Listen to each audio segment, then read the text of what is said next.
Hello and welcome back to my channel. I'm doing this video today on the little Berlingo.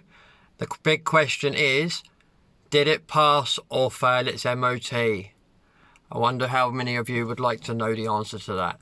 So stay tuned and you'll get to know whether it passed or failed, and whether it failed on anything or whether there's any advisories or anything.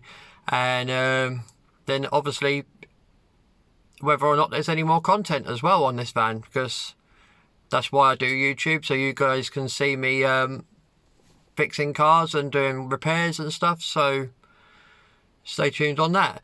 Now, before I carry on with actually telling you whether it passed or failed, I have watched my last video back on the Berlingo where I showed you guys how to do the indicators and stuff.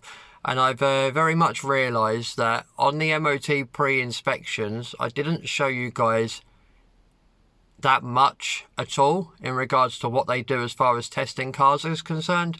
So I have printed a little checklist which they use, and they follow this as to what they test and what they check when it comes to the MOTs.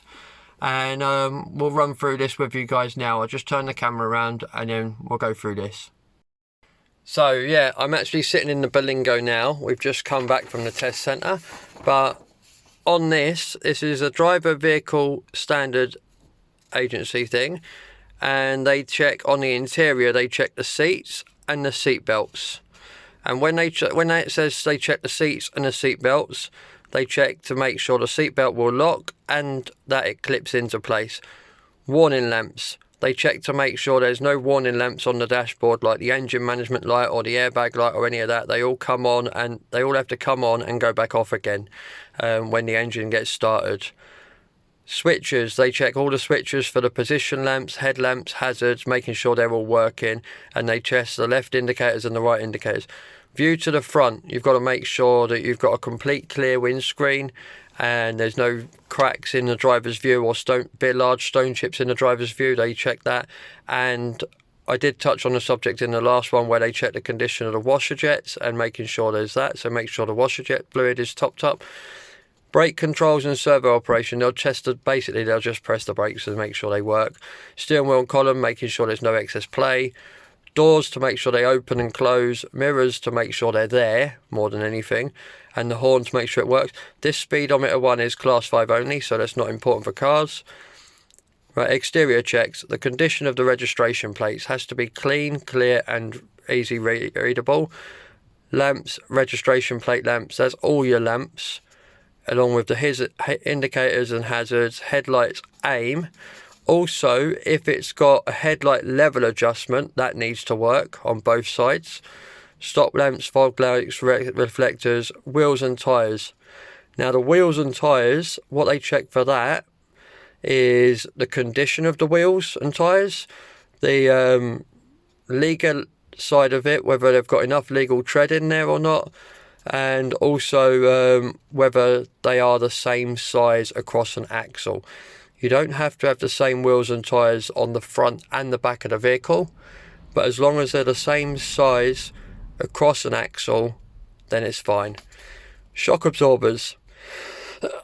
Now, on the shock absorbers, they'll check for corrosion, they'll check the condition and security of them, and they'll be checking them for leaking as well. Mirrors, wiper blades, and fuel tank cap. Now, we've touched on the mirrors. Again, like I said, as long as they're there and they're not broken, it's generally okay. Wiper blades, as long as they clearly wipe the windscreen, there's obviously not really anything wrong with them. Now, the fuel tank has to make a good seal on the fuel tank end cap, so they'll check that. Again, doors, boot lid, and loading doors so for the van, it'll be the back doors. They opened them, closed them to make sure they closed. Tow bars is pretty much just a general visual inspection to make sure it looks secure, and then a general overall condition of the body. There's not allowed to be any sharp edges or holes in it, basically. Now, the underbody checks was basically, like I said, about the front structural point. They check the braking system, they check the exhaust system and fuel system. They're checking for leaks and stuff. Speed limiter, if it has a speed limiter. Not many domestic vehicles will do though. And they check for steering and power steering components. Again, they're checking for leaks there, and suspension components with what I said on the last video with the top mounts. The under vehicle checks they check are, again, steering, including power steering. Now that, where it's underneath, that will be checking things like it says here, the drive shafts and stuff. And that's, like I said, with the checking that the boots are not split, they're not perished, they're not come apart and stuff like that. And all your ball joints and stuff, which is part of the suspension and the shock absorbers. And again, with the shock absorbers, they'll be checking for the leaks again on that. And then they'll be checking your wheel bearings. They'll be checking for rotational resistance and side to side and up and down movement. Again, wheels and tyres, but we've already touched on that one because they've done that on the exterior checks anyway. Brake system and mechanical components, again, that's where they will check all the brake lines to make sure the flexi hoses are not perished or bulging, and that the metal parts of the brake lines are not corroded. Again, with the exhaust system, again with the fuel system and fuel tank, and they will also check all the structural points of the underneath of the vehicle. That's like the main subframes, the main centre beams of the actual chassis underneath, and they also check the condition and the strength of the structural integrity of where your seat belts bolt into. So when the seat belts bolt into the floor, they'll be checking around there as well for that. And any structural defects are also like the top of the suspension components and stuff. Now, this here is all the brake test side of things. Now the brake test, they put it on the rolling road. They'll test the front brakes on the rolling road for efficiency, and it's got to meet a certain percentage. They'll test the rear brakes for efficiency, and that's got to meet a certain percentage, and they've got to be within a certain range of each other. So if the driver's side is 55% and the passenger side is 45%, that ain't too bad. But if the driver's side is 20% and the passenger side is 80%, then you've got a serious imbalance and it'll fail. But that's like the difference between one side to the other.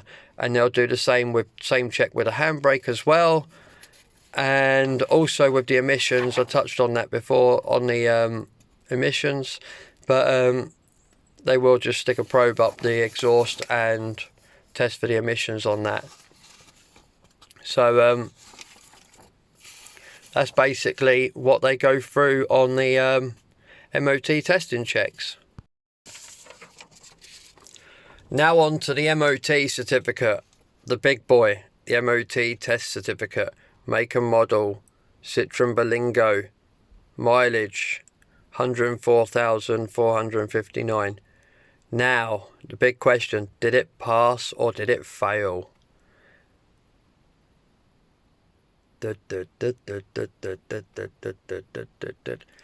Well guys, the news is, and I'm sorry to say this, but it passed. Nearly got you, didn't I? No, it passed. There was no advisories, and that doesn't mean there's no content for the channel. That doesn't mean there's no content for the channel at all. What it does mean though is there's no content in the channel in regards to MOT repairs.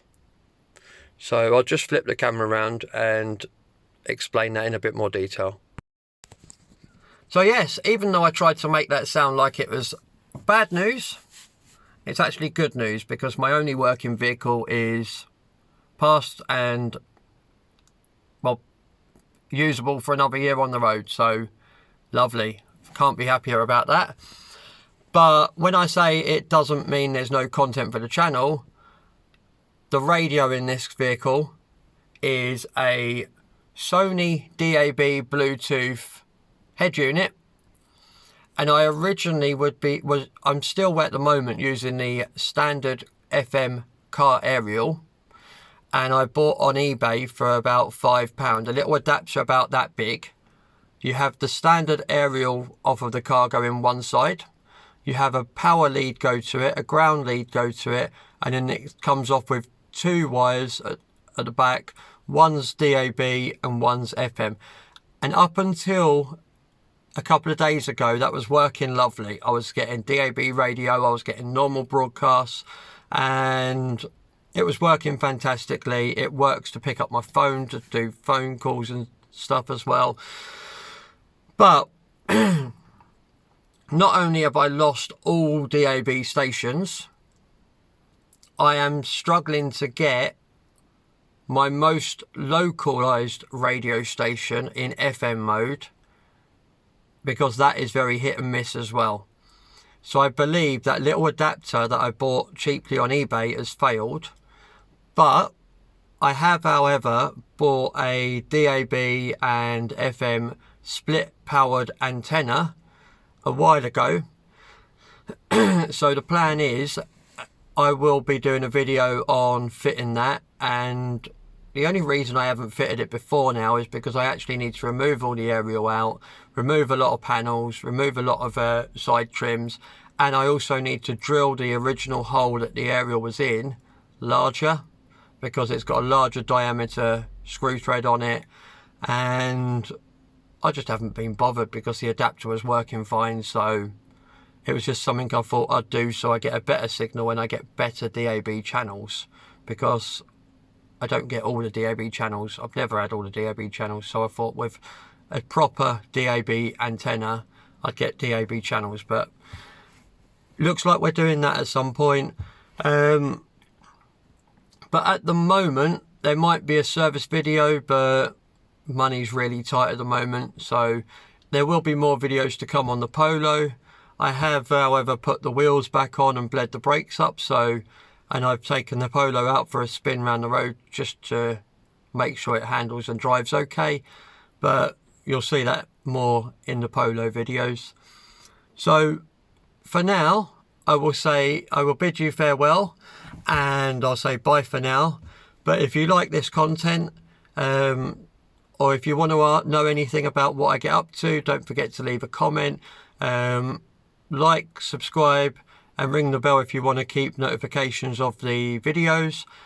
But I'm also apologise that if this only talking video is a bit boring, but the next one will be a mechanical video, I promise. A repair video of some sort. But yeah, so bye for now then, really. See you in the next one.